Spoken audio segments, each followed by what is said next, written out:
ሰላም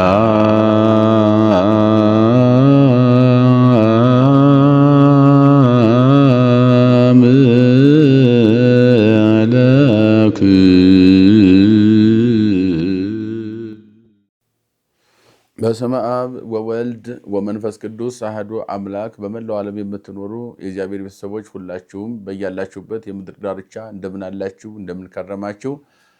እስከዚህ ዕለትና ሰዓት ያደረሰን አምላካችን ክብርና ምስጋና ይግባው። ዛሬ እንደተለመደው የብሉይ ኪዳን ተከታታይ ትምህርታችን የመጽሐፍ ቅዱስ ጥናት እንማማራለን። የዛሬ ብሉይ ኪዳን ኦሪት ዘጸአትን ነው የምንማረው። ኦሪት ዘጸአትም ምዕራፍ 12 ነው። በምዕራፍ 12 ምን ታሪክ አለው? ምዕራፍ 12ን እንዴት እናጠናዋለን? ያለውን ታሪክስ ተረድተን እንዴት እናስረዳለን? ተምረን እንዴት እናስተምራለን? አጥንተን እንዴት እናስጠናለን? የሚለውን እንመለከታለን ማለት ነው። እንግዲህ ኦሪት ዘጸአት ምዕራፍ 12 ወይቤሎሙ እግዚአብሔር ለሙሴ ወለአሮን በምድረ ግብፅ፣ እግዚአብሔር ሙሴና አሮንን በግብፅ ሀገር እንዲህ አላቸው። ዝወርህ ቀዳማይ አውርሃ ወይኩንክሙ ዋቅድምጎ ማውራህ ዓመት ይህ ወር አሁን የምትወጡበት ወር ይህ የመጀመሪያ ወር ይሁናችሁ። የዘመን መለወጫ እንደምንለው እኛ መስከረም እንደምንለው የዘመን መለወጫ ቀዳማይ አውራህ የሚባለው ወርሃ ኔሳን ይባላል። በእነሱ ወርሃ ኔሳን ማለት ዘውዕቱ ሚያዝያ፣ ወደኛ ስንተረጉመው ሚያዝያ ይባላል። ይሄ የመጀመሪያው ወር ይሁናችሁ ነው። እስራኤል ከግብፅ ባርነት ነፃ ወጥተው እግዚአብሔር ያመሰገኑት ሚያዝያ ወር ነው። ይሄ ወር የመጀመሪያ ወር ይሁናችሁ፣ የመጀመሪያም ዓመት ይሁናችሁ። ከዓመትም አስቀድማችሁ የመጀመሪያ ወራችን ብላችሁ ይህን በልዩ ክብር አክብሩት። ይሄ ወር የመጀመሪያ ይሁናችሁ ብሎ እግዚአብሔር ለሕዝቡ ንገሩ ብሎ እግዚአብሔር ሙሴና አሮንን መመሪያ መስጠቱን ነው። ያ ወር ሚያዝያ ወር ነው ማለት ነው። እስካሁን ድረስ ዕብራውያን ሚያዝያ ወር ነው። እንግዲህ ሌሎቹ እነኛ አውሮፓውያን ምዕራባውያኑ ጥርን ጃንዋሪ ብለው ጥርን እንትን ያላሉ፣ የዘመን መለወጫ ያደርጋሉ፣ የመጀመሪያ ወር ያደርጋሉ። ወደኛ ስናመጣው ደግሞ ወደ ኢትዮጵያውያን ስናመጣው በቤተ ክርስቲያናችን የቀመር መሰረት ብዙ ቀመር ሀተታ ያላት ሀገር ቤተክርስቲያን እንደመሆኗ መጠን በመስከረም ወር አንጥተነዋል። እንግዲህ ከአበባውም ከልምላሜውም ጋር ይሄ የውሃ መጥራትም አለ። እነኛ ጋር ተያይዞ እንደገና ደግሞ ጳጉሜን ዕለተ ምሪያ ይህንን በመያዝ የራሱ የሆነ ቀመር አለው። በቀመር መሰረት ወደዚህ መጥቷል እንጂ በዕብራውያን ግን ቀጥታ የመጀመሪያው የዘመን መለወጫ ወር ማን ነው ሲባል በዕብራውያን በብሉይ ኪዳን አጠቃላይ የመጀመሪያ ወር የሚለው ሚያዝያ ወር ነው። ሁለተኛ ወር ካለ ግንቦት ማለት ነው። ወርሃ ዚፍ ይለዋል። ዚፍ ማለት ግንቦት ማለት ነው በዕብራይስጡ። ይሄኛውን ኔሳን ብለውታል። ኔሳን ዘውቱ ሚያዝያ ነው። የመጀመሪያ ወር ይሁናችሁ። ወንግር ለኩሉ ማኅበረ ደቂቀ እስራኤል ወበሎሙ በአስሩ ለዚህ ወርህ ይንሳልወቱ ብእሲ በጋ በበቤቱ ዛሃዱ ወለለ ማሂደሩ በጋ። በዚህ ወርም በ10ኛው ቀን ማንኛውም ሰው ከእያንዳንዱ በግ ይያዝ፣ ከቤቱ በግ ይያዝ። በጉን ይዞ ከቤቱ ይውጣ። በዘመዱ ራሱ መግዛት ካልቻለ ደግሞ በየዘመዱ ተረዳድተውም ቢሆን በግ እየገዛ ማንኛውም ሰው ከቤቱ ይውጣ። ወለመ ውህዳን እሙንቱ ለውስተ ቤት ውይይት ቤደዩ አሃደ በጋ ይንሳ ምስሌሁ ካላ። አንድ በግ መያዝ የማይችሉ ሁለት በግ መያዝ የማይችሉ ካሉ አንድ በግ፣ ሁለት ያለው አንዱን በግ ለሌላው ሰጥቶት አብረው ይውጡ። ዘጎሩ ማለት በጎረቤቱ ያለ ማለት ነው። ዘሁልቆ ነፍስ ለአሃዱ ዘያክሎ ከመ ይውዱ።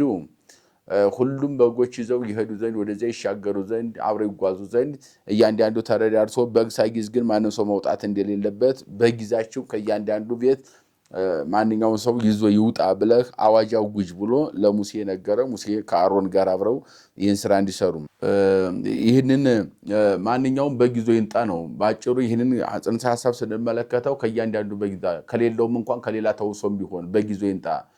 አንዳንድ ጠቦት የሚመጣውን በግ ደግሞ ቀንዱ ያልከረከረ፣ ጥፍሩ ያልዘረዘረ፣ ጸጉሩ ያላረረ፣ ዓመት የሆነው ከዚህ ዓመት ያልበለጠው በግን ይዞ እንዲመጣ ማንኛውም ሰው ደቂቀ እስራኤል አዋጅ መታወጅ እንዳለበት ይህን እግዚአብሔር ተናገረ። ከዚያ በጉን ያንጡት ይላል።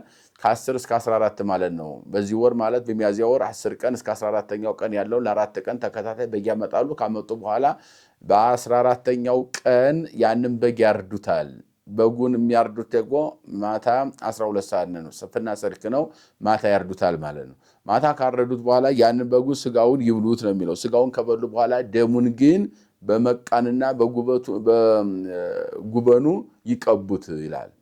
ያ ማለት የመጣ ሞት ያንን እያየ ያለፈ ከእናንተ ይሄዳል በማለት ይህንን ሕግ ሆኖ ለዘላለም ይኑር ብሎ ጌታችን ነግሯቸዋል። ወከመዝ ባሕቱ በልዕዎ እንዘ ቅኑት ሐቁክሙ ዋሳይኒክሙ ጫማችሁን አድርጋችሁ ቀበቷችሁን ታጥቃችሁ እንዲህ አድርጋችሁ ብሉት። ውስተ እገሪክሙ እሱንም ያዙ፣ ቀስታችሁንም ያዙ እያፋጠናችሁ ብሉት። ዘትጎጉ እስመ ፋሲካሁ ለእግዚአብሔር ውእቱ፣ ይህ የእግዚአብሔር ፋሲካ ደስታ ነውና እየፈጠናችሁ ብሉት አለ። ምክንያቱም ሞት ሳይቀድማችሁ ቅደሙ እንደማለት ነው። ለብሉይ ኪዳን ይህን ማድረግ ነው። ለሐዲስ ኪዳን ደግሞ ስጋው ደግሞ ፈጥናችሁ ተቀበሉ። ለኃጢአት ቀጠሮ አትስጡ፣ ፈጥናችሁ እየቸኮላችሁ ብሉት ማለት ፈጥናችሁ ንስሐ ግቡ። ስለሰራችሁት ኃጢአት ይቅርታ ለመጠየቅ ቀጠሮ አትስጡ፣ ጊዜ አታብዙ፣ ፈጥናችሁ ንስሐ ግቡ። ንስሐ ከገባችሁ በኋላ ፈጥናችሁ ስጋውን ደሙን ተቀበሉ። እየቸኮላችሁ ብሉት ማለት ፈጥናችሁ ስጋው ደሙን ተቀበሉ፣ ንስሐ ግቡ። ሞት ሳይመጣ ሳይቀድማችሁ እናንተ በሕይወት ቅደሙት ማለት ነው። ወመጽእ ውስተ ምድረ ግብፅ፣ በዚያ ሌሊት እኔ ወደ ግብፅ እመጣለሁ። ወቀትል ኩሎ በኩርን ሁሉ እገላለሁ። በምድረ ግብፅ እምሰብ እስከ እንስሳ ወገብር በቀለም ኩሉ አማልክተ ግብፅ አነ እግዚአብሔር፣ እኔ እግዚአብሔር ነኝና በግብፅ ሀገር ሞተ በኩርን ብቻ ለማመጣው ጣዖታትን ሁሉ በቀላለሁ፣ እግዚአብሔር ነኝና። ወይኩን ዝ ደም ተአምር ለክሙ፣ ይሄ ደም ለእናንተ ለዘላለም ተአምር ሁላችሁ። ውስተ አብያት ሀባሃለውክሙ ህየ ርእይዎ ለውቱ ደም፣ በቤታችሁ ባላችሁበት ሁሉ ይህንን ደም እኔ አየዋለሁ በዚያ። ወከድነክሙ ወይከውን ደዌክሙ ወመቅሰፍት ለተቀጥቅጦ ሶበ አምጻይክዋ ዲበ ምድረ ግብፅ፣ ከግብፅ ሀገር ካወጣዋት በኋላ ይችን ሕዝብ አልበቀላትም፣ ለእናንተ መከራ እንዳይሆን። ደሙን ባየው ጊዜ መቃኑን ጉበኑን ቀቡት። ያንን ከቀባችሁት እኔ በመጣው ጊዜ ያን ደሙን አየዋለሁ፣ አይቸውም በሞት ስመጣ በግብፅ ላይ የእናንተን አልፌያችሁ ሄዳለሁ፣ ሕይወት ይሆንላቸዋል በማለት የብሉይ ኪዳኑን ይህን ይነግረናል። ሚስጥሩ ግን ለሐዲስ ኪዳን አማናዊ በግ ኢየሱስ ክርስቶስ ነዋ በጉ ለእግዚአብሔር ዘየሐትት ወያሴስል ኃጢአተ ዓለም፣ የዓለምን ኃጢአት የሚያስወግደው እነሆ የእግዚአብሔር በግ ብሎ ዮሐንስ በዮሐንስ ወንጌል ምዕራፍ 1 ቁጥር 35 ላይ እንደሰበከው አማናዊ በግ ኢየሱስ ክርስቶስ መጥቶ እርሱ ቤዛ ሆኖ ስጋውን ቆርሶ ደሙን አፍሶ ለዘላለም ሕይወት የሰጠን ከሰይጣን ወጥመድ በመስቀሉ ቀጥቅጦ ወይም ወጥመዱን ቆራርጦ ከሰይጣን ነፃ ያወጣን፣ ከቁረኝነት ነፃ ያወጣን፣ መርገምን ቆራርጦ ነፃ ያወጣን አምላካችን በደሙ እንደሆነ ያንን ለማስረዳት ምሳሌያዊ ትምህርት ነው። ለብሉይ ኪዳን ግን በጊዜው በዚህ አማካኝነት በእንስሳት አማካኝነት እርቅ እንዲያገኙና እግዚአብሔር በዚያም አማካኝነት ሕጉና ስርዓቱን ስለፈጸሙ እነሱን ነፃ እንዲያወጣቸው ከሞትም እንደታደጋቸው ይነግረናል። ሌላው በዓለ ናይት የሚባለው ነው። ናይት ማለት ያው የቂጣ በዓል ማለት ነው። ወተኮንክሙ ዛዕለት ተዝካረ፣ ያቺ ዕለት መታሰቢያ ትሁናችሁ። ወትገብሩ በዓለ እግዚአብሔር፣ የእግዚአብሔርን ቀን ታከብሩበታላችሁ። የቂጣ በዓል የሚባለውን በአቲ በሞይሊክሙ ሕግ ዘለዓለም በዓልክሙ ይእቲ፣ ይችም ለዘላለም ከግብፅ ከወጣን በኋላ ይሄ በዓለ ናይት የቂጣ በዓል አደረግን ብላችሁ ለዘላለም እያወጃችሁ ትኖራላችሁ። ቋሚ በዓላችሁ ነው አለ። በእንተ በዓለ ናይት፣ ስለ በዓለ ናይት ደግሞ ሲተነትን ሰብአ ዕለተ ናይተ ትበልዑ፣ 7 ቀን ቂጣ ትበላላችሁ። ዋመ ቀዳሚት ዕለት ታማስኑ ብሁአ፣ ከዚያ በኋላ እርሾውን ታጠፋላችሁ። በመጀመሪያዋ ቀን 7 ቀን በልታችሁ በ8ኛው ቀን እሱን ታጠፋላችሁ፣ ሀቤታችሁ ታስወግዳላችሁ። ነገር ግን ያንን ከቤት ያላስወግድም እዚያው ይቀመጥ እበላለሁ ብሎ ከ7 ቀን በኋላ ያንን አስቀምጦ አስተርፎ ቆይቶ የሚበላ ካለ ለተሰሮ ይእቲ ነፍስ እምሕዝባ፣ ከሕዝቡ ተለይታ ያቺ ነፍስ ወይም ያ ሰው ይጥፋ የሚል ሕግ ተሰርቷል። እምዕለተ ቀዳሚት እስከ ዕለተ ሳቢት፣ ከመጀመሪያዋ ቀን እስከ 7ኛዋ ቀን ድረስ ብቻ ያንን መብላት እንዳለባቸው የተሰራ ሕግ ነው። እምዕለት ቀዳሚት ትሰመይ ቅድስተ ወዕለት ሳቢት ትኩንክሙ ቅድስተ፣ ያቺ 7ኛዋ ቀን ቅድስት ትሆንላችሁ። እንግዲህ እቺ ቅዳሚት ሰንበት የምንላት ማለት ነው። እግዚአብሔር የቀደሳት በብሉይ ኪዳንም በሐዲስ ኪዳንም እጅግ ልዩ ክብር ያላት መጽሐፍ ቅዱስ አብዝቶ የጻፈላት ቅዳሚት ሰንበት የምትባለው እርሷን ቅድስት ሰንበት ቀድሷት፣ ቅድስት ትባላለች። የተለየች ማለት ነው። ምክንያቱም ከሌላው ሰንበት ተለይታ የተባረከች ለሰው ልጆች ማረፊያ የተሰጠች ስለሆነች ይችን ሕግ አድርጎ አብሮ ሰርቶላቸዋል ማለት ነው። የትግበሩ ግብረ ሐዲስ እርሻ አትረሱበት ወይ ትግበሩ ዘንበለ ኩሉ ዘይትገበር ለኩሉ ነፍስ ዘባይቲቱ ይትገበር ለክሙ እነሆ ስለ ጽድቅ ስራ መልካም ነገር መተሳሰብ አብሮ መብላትን መጫወትን ሁሉ ይህን እንደገና ቃል እግዚአብሔር ወይም ስለ እግዚአብሔር ሕግ መነጋገርን እግዚአብሔር ላደረገላችሁ ድንቅ ነገር እሱን ማውሳትና ማመስገን ብቻ አድርጉበት እንጂ ከዚያ ውጭ ግን ማንኛውም ስራ እንዲያተሰሩባት ብሎ ሰንበትን ቀድሶ መስጠቱን ነው። ወቀብጓ ለዛቲ ትእዛዝ ይችን ትእዛዝ ጠብቋት እስመ በዛቲ ዕለት አወጽኦ ላዕሌክሙ እምድረ ግብፅ ወትገብርዋ ለዛቲ ዕለት በዓላቲክሙ ሕገ ዘለዓለም ይችን ግብፅ የወጣችሁባትን ቀንም እያሰባችኋል ለዘላለም ኑሩ። ምክንያቱም ይቺ ለልጆቻችሁ ሁሉ ሕግ ሁና ተሰርታለችና። ሰብዋ ዕለተ ቡሃ ኢይትረከብ 7 ቀን ሙሉ እርሾ አይገኝ።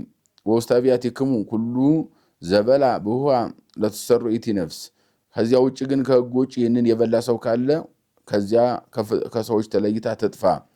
ኩሎ ቡሃ ይትብልዑ በኩሉ ማኅደሪክሙ ናይተ ብልዑ የበሰለውን ብሉ እንጂ እርሾውን ግን ወይም ቂጣውን ብሉ እንጂ እርሾውን ግን ዳግመኛ ባላችሁበት ቤት ሁሉ እንዲያትበሉ ብሎ ጌታችን ኢየሱስ ክርስቶስ የበዓለ ናይትን በደንብ አድርጎ ማክበር እንዳለባቸው መታሰቢያ አድርጎ ለዘላለም በተለይ የወጡባትን ቀን ጀምሮ እስከ 7 ቀን ያለውን ማክበር እንዳለባቸው ነው። እንግዲህ 7 ቀን ምንድነው ሰፊ ትርጓሜ ያለው። በተለይ ወደ ዘሌዋውያን ስንመጣ በዘሌዋውያን በደንብ የ7ን ትርጉም እናየዋለን። ዘሌዋውያን በተለይ የሕግ መጽሐፍ ዘሌዋውያን ስለሆነ የሚተነትነው እሱ ነው። ስርዓተ መስፍንነቱን ስርዓተ ክህነቱንም በደንብ የሚተነትን መጽሐፍ ስለሆነ ስርዓተ ደብተራ ኦሪት ወይም ቤተክርስቲያን ስርዓትን በሙሉ የተቀመጠው እዚያ ስለሆነ ነው። ግን 7 የሚለው ነገር ሰው ራሱ ከ7 ነገር የተገኘ ስለሆነ ሰብ የሚለው ወይም ሰው የሚለው 7 ነገሮች ያሉት 3 ባህሪ ነፍስ 4 ባህሪ ስጋ ያሉት ከነዚህ ነገር የተገኘ መሆኑን ያስረዳና ከዚያ በኋላ ከ7 ነገር የተገኘ ሰው ሁሉ ጊዜ ተገዥነቱ 7 ቁጥር መነሻ አድርጎ ለእግዚአብሔር እየተገዛ መኖር እንዳለበት ቀጥታ ስንተረጉመው ሱባኤም ይሆናል። ሱባኤ 7 ማለት ነው። 7 ቀን የተለየ አድርጎ ከግብፅ ባርነት ከወጡ በኋላ እንዴት አድርገው ማክበር እንዳለባቸው በዓል ሲያከብሩ በልዩ ሁኔታ ጥንቃቄ እንዲያከብሩ እግዚአብሔር የሰጠው መመሪያ ነው። ይቀጥልና እንግዲህ በዓለ ፋሲካ የመጀመሪያ ቀዳሚት ፋሲካ የምትባለው የመጀመሪያው ፋሲካን ይነግረናል። ከዚህ በኋላ ያለው ወፀወሙ ሙሴ ለኩሉ አይሩገ እስራኤል ወይቤሎሙ ሁሩ ንስኡ ለክሙ በጋ የእስራኤል ልጆች ሁሉ ጠራቸው። በበዘመዶም ወህርዱ ለፋሲካ በጋንጡና ለየራሳችሁ ለፋሲካ ረዱ አላቸው።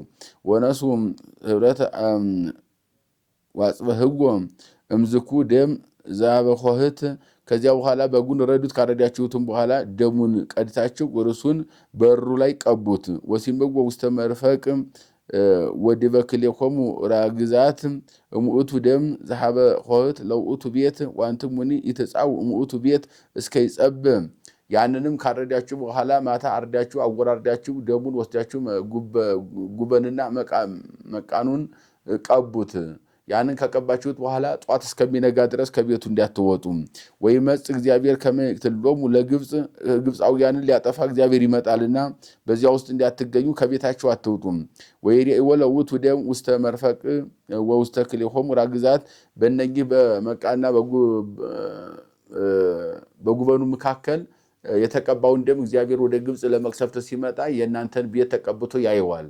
ያንን ደም ሲያይ ወይታደዋ እግዚአብሔር ለኢቲ ሆህት ያንን በር ወይም ያችን ቤት አልፏት ይሄዳል። ወይሃድጎ ለቀታሊ ይባ ውስተ አብያቲክሙ ከመ ይቅትል እነሆ ይገል ዘንድ ወደ እናንተ የመጣውንም እሱንም አይተወውም፣ እናንተን ግን ደሙን አይቶ አልፏችሁ ይሄዳል። ይህ ሕግ ነው እግዚአብሔር የነገረ መመሪያ ነውና አክብሩ ብሎ ሙሴ ለሕዝቡ ማወጁን ወቀቡ ሕገ ይኩንክሙ ለውሉድክሙ ለዓለም ለዘላለም ለልጆቻችሁ ሁሉ ሕግ ሆኖ እንዲኖር ይህንን ሕግ ጠብቁ። ወመወይክሙ ውስተ ምድር እንተ ይወበክሙ እግዚአብሔር ለክሙ ዘነበበ እቀብጓ ለዛቲ ስርዓት ወደ ሀገራችሁ እንኳን ወደ ርስታችሁ 40 ዘመን ተጉዛችሁ ከገባችሁ በኋላ ይህችን ስርዓት ጠብቃችሁ እያስተማራችሁ ኑሩ።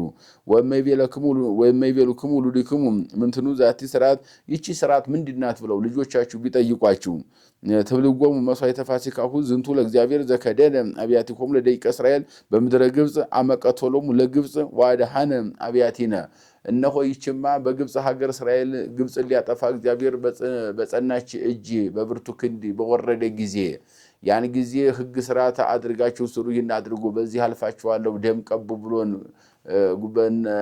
ጉበና መቃን ቀብተን በዚያ መጥቶ አልፎን ሂዷል። ስለዚህ መከራ ሞት ያመለጥንበት ሕጋችን ስርዓት ነው፣ ለዘላለም ጸንቶ እንዲኖር ለልጆቻችሁ አስተምሩ ብሎ እግዚአብሔር የሰጠን ሕግ ነው ብላችሁ ለልጆቻችሁ አስተምሩ ብሎ ይህንን ለልጆቻቸው ደረጃ በደረጃ ማስተማር እንዳለባቸውና ዘላለማዊ ሕግ ሆኖ እንዲነገር እግዚአብሔር መናገሩን ይነግረናል። ሌላው በእንተ ጸአተ እስራኤልም ግብጽ ነው። በዚህ ምዕራፍ ላይ ለየት የሚያደርገው ነገር መቅሰፍቱም ቆመ፣ መከራውም ወርዶ ጨረሰ፣ ፈርዖንም ልቡ ቀለጠ፣ ግብፃውያንም ተሸነፉ፣ እስራኤላውያን ነፃ ወጡ። እንዴት ወጡ የሚለውን ደግሞ አወጣጣቸው ይነግረናል። ይሄ ምዕራፍ ለየት የሚያደርገው እስራኤል ከግብጽ የወጡበት ምዕራፍን በደንብ አድርጎ ታሪክ ይናገራል። ወግዙ ደቂቀ እስራኤል እምራምሴ ውስተ ሰኮታ 60,000 አጋር እደው ዘንበለ ዘምስለ ነዋይ ከገንዘብ ጋር 60,000 አጋር የሆኑ ደቂቀ እስራኤል ከራምሴ ተነስተው ሰኮታ ወደሚባለው ቦታ እየገሰገሱ መውጣት ጀመሩ። ወዘተደመረ ዘአርገም ምስሌሆሙ ብዙ ወበግ ወላይ ወንሰሳ ወብዙ ጥቀ ብዙ እንስሳ ላም፣ ፍየል፣ በግ፣ በሬ አብረዋቸው ነበሩ። ሲወጡ ዝም ብለው አይደለም የሚወጡት፣ ንብረታቸውን ይዘው ነው።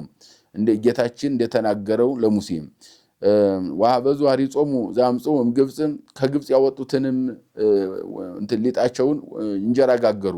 ወገብርጎ ዳፍንተ ወናይተ ዳቦ አድርገው ቂጣ አድርገው ጋገሩ። እስመ ዘእንበለ ያመውሃ ብጽዎሙ ግብጽ ወይክሉ ነቢረ ወይገብሩ ሎሙ ስንቀ ለፍኖት ግብፃውያን ስንቅ እንኳን ለማዘጋጀት አልፈቀዱላቸው ነበረ። ስንቅ ሳያዘጋጅ ወጥተው ነበርና ያንን ወደ ሰኮታ ከወጡ በኋላ ይህን ያደረጉ አይደረቶም ለደቂቀ እስራኤል ዘነበሩ ምድረ ግብጽ ወምድረ ከነአን እሙንቱ አበይሆሙ 430 ዓመተ 430 ዘመን በግብጽ ሀገር በባርነት ኑረው ነበርና እዚህ ላይ የምናጠራው ታሪክ አለ። ይሄ አሁን ምንድነው ብዙ ጊዜ ሰዎች አሁን 230 ዘመን ነው 430 አይደለም 200 ነው የሚሉ ብዙ ሰዎች አሉ የሚከራከሩ። ይሄ በትርጓሜው ያኛው 230 የሚለው በትርጓሜ ሐሳብ ሐተታ ትርጓሜ ማለት አይምሮን የሚያሰፋ የተለያየ አቅጣጫ መንገድ የሚያሳይ እንዲህም ይተረጎማል ብሎ ሌላ እይታ እንድናይ ስፋ አይምሮ ሰዎች እንዲኖራቸው የጠበበ አንድ አይነት አስተሳሰብ ብቻ እንዳይሆን መጽሐፍ ቅዱስን በተለያየ አቅጣጫና እይታ ዘይቤን የመተርጎም አቅም እንዲኖር ማድረግ ነው። አንድም ሐሳቡ አንድም ይላል፣ ሐሳቡ ግን አንድ ነው። 13 ጊዜ አንድም ቢል 11 ጊዜ አንድም ቢል 7 ጊዜ አንድም ቢል 9 ጊዜ አንድም ቢል መጻሕፍት እንደዚያ ቢሉም ዋናው ዓላማው ምንድነው የሚለው ስንመለከተው ሰዎች ስፋ አይምሮ እንዲኖራቸው በተለያየ አቅጣጫ ዘይቤውን ብዙ አይነት ትርጓሜ እንዳለው አንድ ሐሳብ ብዙ አይነት ሐሳቦችን እንደሚያንጸባርቅ እንደሚተረጉም ያንን ለመግለጽ ነው። ግን በየትኛው መጽሐፍ ሕግ ሆኖ የሚያዘው ግን ቋሚ ትምህርቱ ምንድነው ሲባል ገጸ ንባቡ ላይ ያለው ነው። 430 ዘመን ግብጽ ልጆችን ይገዟቸዋል ተብሎ ለአብርሃም በተነገረው መሰረት ተገዙ። ማን? እስራኤል። በየት? በግብጽ። ይሄው እዚህ ላይ መጽሐፍ ቅዱሱ በደንብ ወኮነ እምድረ 430 ዓመተ እንግዲህ ወይም ምድረ 430 ዓመት 430 ዓመት ከሆነ በኋላ በግብጽ ሀገር ከኖሩ በኋላ ማለት ነው። ወጣ ኩሉ ኃይለ እግዚአብሔር የእግዚአብሔር ኃይል ሁሉ ወጣ ምድረ ግብጽ ሌሊተ በሌሊት ነው ከግብጽ የወጣው ያ ሁሉ ህዝብ ማለት ነው። እምቅድመ ዕቅበቱ ውእቱ ለእግዚአብሔር ከማያወጽኦም ምድረ ግብጽ ከግብጽ ሀገር እግዚአብሔር ከማውጣቱ ጠብቆ ከማውጣቱ በኋላ ወኪያሃ ሌሊተ ይእቲ ቅድመ ዕቅበቱ ከመጠበቁ ጋር አስቀድማ ያቺ ሌሊት ለእግዚአብሔር የተሰጠች ነበረች። እስራኤል ከግብጽ የወጡባት እግዚአብሔር ያችን ቀን ዕለትና ሰዓት ለእስራኤል ደስታ አድርጎ የሰጠባት ቀን ናት በማለት ይተርክልናል። ይቀጥልና በእንተ ሥርዓተ ባለ ፋሲካ ከዚያ በኋላ ፋሲካን እንዴት ማክበር እንዳለባቸው ስለ ባለ ፋሲካ የተነገረ ትምህርት ነው።